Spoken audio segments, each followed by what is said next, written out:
February 21st marked a historic event that shapes a new system of international relations for the entire world community.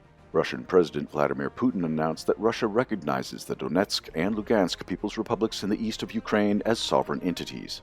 "Do you want decommunization? I will show you what real decommunization is," said Vladimir Putin. The decrees were signed, stating that the decision was based on the will of the people of the LDPR and Ukraine's rejection of a peaceful settlement of the conflict in accordance with the Minsk agreements. "They are not interested in peaceful solutions. They want to start a blitzkrieg," Putin stated, referring to the policy of the current Kiev regime. The president noted that Ukraine does not even hide aggressive plans and prepares for the conflict with Russia into which it seeks to drag NATO member states. Putin called to find and put on trial and punish the persons responsible for the 2014 Odessa massacre, when neo-Nazi radicals killed and burned dozens of civilians who protested against the Maidan coup. As the massacre was supported on almost all levels of the Ukrainian government, this can refer to almost all representatives of the post-Maidan Ukrainian elites. The Kremlin issued an ultimatum to the Kiev regime.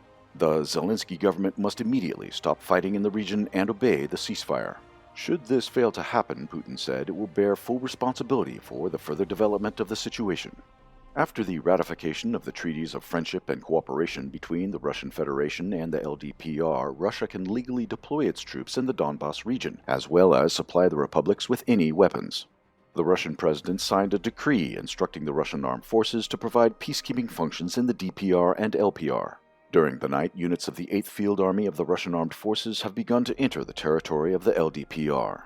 Moscow's decision has dramatically changed the situation on the Donbas front lines. The activity of Ukrainian shelling of residential buildings on the territory of the republics began to decrease and practically stopped after Ukrainian President Zelensky did not take any decisions following a meeting of the National Security and Defense Council of Ukraine. On February 22nd, in the first half of the day, the escalation decreased and the number of attacks on the entire front line sharply reduced. However, despite the confusion in the ranks of the Ukrainian army, the activity of Ukrainian sabotage groups continued on LDPR territory as well as in Russia. Earlier, sabotage groups of the UAF carried out terrorist operations on the territory of the DPR and LPR on a regular basis. Their activity has increased significantly in recent days. On February 22nd, 3 people were killed in an explosion on the Donetsk-Gorlova highway, a representative of the People's Militia of the Donetsk People's Republic claimed.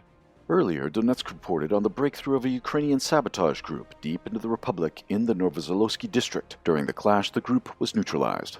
On February 21st, Ukrainian saboteurs crossed the border with Russia near the village of Mityakinskaya in the Rostov region. They were stopped by Russian border guards.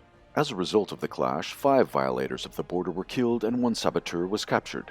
2 infantry fighting vehicles of the armed forces of Ukraine were also destroyed.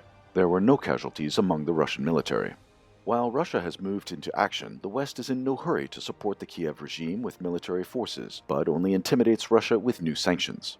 U.S. President Biden signed a decree aimed at banning investments, trade, and financing of the DPR and the LPR.